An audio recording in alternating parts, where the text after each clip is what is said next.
KD ಸಿನಿಮಾನು ಹೊಗೆ, flop, Govinda ಈ ಥರ ಎಲ್ಲ ಮಾತುಗಳು ನೀವು ಕೇಳೇ ಇರ್ತೀರ. ಅದು ಟ್ರೈಲರ್ ನೋಡೋ ತನಕ ಮಾತ್ರ. ಟ್ರೈಲರ್ ನೋಡಿ ಆದಮೇಲೆ ಎಲ್ಲರೂ ಒಪಿನಿಯನ್ ಚೇಂಜ್ ಆಗಿರುತ್ತೆ ಅಂತ ನಾನು ಅನ್ಕೊತೀನಿ.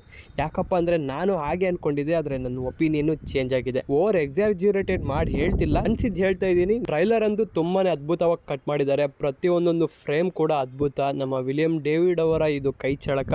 ಆಮೇಲೆ ಬ್ಯಾಕ್ ಗ್ರೌಂಡ್ ಮ್ಯೂಸಿಕ್ ಕೂಡ ಆನ್ ಪಾಯಿಂಟಲ್ಲಿದೆ. ಟ್ರೈಲರಲ್ಲಿ ಬಂದ ಎಲ್ಲ ಸೀಕ್ವೆನ್ಸ್ಗಳು ದೊಡ್ಡ ಕ್ಯಾನ್ವಾಸ್ನೇ ಹೊಂದಿದೆ. ಹಾಗೆ ಇಲ್ಲಿ ಬರುವಂಥ ಎಲ್ಲ ಕ್ಯಾರೆಕ್ಟರ್ಗಳು ತುಂಬ ರಾ ಆ್ಯಂಡ್ ಇಂಟ್ರೆಸ್ಟಿಂಗ್ ಆಗಿ ಕಾಣ್ತಿದೆ. ಅದು ಟ್ರೈಲರಲ್ಲಿ ಕಾಣ್ತಿದೆ. ಸಿನಿಮಾದಲ್ಲಿ ಯಾವ್ಯಾವ ಥರ ಇದೆಯೋ ಗೊತ್ತಿಲ್ಲ. ಆ ಕ್ಯಾರೆಕ್ಟರ್ ಆರ್ಕ್ ಅವರು ಯಾವ ಥರ ಮೇಂಟೈನ್ ಮಾಡಿದ್ದಾರೆ, 6 ಜನ ಹೀರೋಗಳದ್ದು ನೋಡೋಣ ಸಿನಿಮಾ ಬಂದಾದಮೇಲೆ. KD ಟ್ರೈಲರ್ ಅಬ್ಸರ್ವ್ ಮಾಡಿದ್ರೆ ಗೊತ್ತಾಗುತ್ತೆ, ಇದರಲ್ಲಿ ನಮ್ಮ ಪ್ರೇಮ್ ಅವರ ಫ್ಲೇವರ್ ಅಂತೂ ಇದ್ದೇ ಇದೆ. ಅದು ಒಬ್ಬ ಇನ್ನೋಸೆಂಟ್ ಹುಡುಗ, ಅವನು ಸಿಟಿಗೆ ಬಂದು ಸಿಟಿಯಲ್ಲಿ ಕೆಲಸ ಮಾಡ್ತಿರ್ತಾನೆ. ಒಂದು ಗ್ಯಾಂಗ್ಸ್ಟರ್ ಟೀಮ್ ಜೊತೆ ಅವನು ಸೇರ್ಕೊಳ್ತಾನೆ.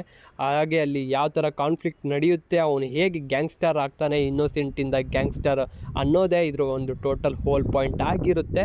ಇದು ನಮ್ಮ ಪ್ರೇಮ್ ಅವರ ಆ್ಯಸ್ ಯೂಶ್ವಲ್ ಕತೆಗಳು. ಬಟ್ ಅವರು ಯಾವ ಥರ ಇದನ್ನು ಸ್ಟ್ರಕ್ಚರ್ ಆಗಿ ಪೋರ್ಟ್ರೇ ಮಾಡ್ತಾರೆ ಅದನ್ನು ನಾವು ಸಿನಿಮಾ ನೋಡಿ ತಿಳ್ಕೊಬೇಕು. ಹಾಗೆ ಇಲ್ಲಿ ಬರುವಂಥ ಎಲ್ಲ ಕ್ಯಾರೆಕ್ಟರ್ಗಳಲ್ಲೂ ಆ ಪೊಟೆನ್ಷಿಯಲ್ ಇದೆ. ಧ್ರುವ ಸರ್ಜಾ ಅವರ ಈ ಸಿನಿಮಾದಿಂದ ಕಮ್ಬ್ಯಾಕ್ ಕೂಡ ಆಗೋ ಸಾಧ್ಯತೆ ಕಾಣ್ತಿದೆ.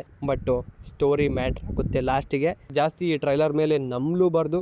ಎಷ್ಟೋ ಸಿನಿಮಾಗಳು ನಾನು ಟ್ರೈಲರ್ ನೋಡಿ ಮಂಕಾಗಿರೋದು ತುಂಬಾ ಇದೆ. ಸಿನಿಮಾ ಹೇಗೆ ಬರುತ್ತೆ ಅನ್ನೋದು 30ನೇ ತಾರೀಕಿಗೆ ನೋಡಿ ತಿಳ್ಕೊಳೋಣಂತೆ. Thank you.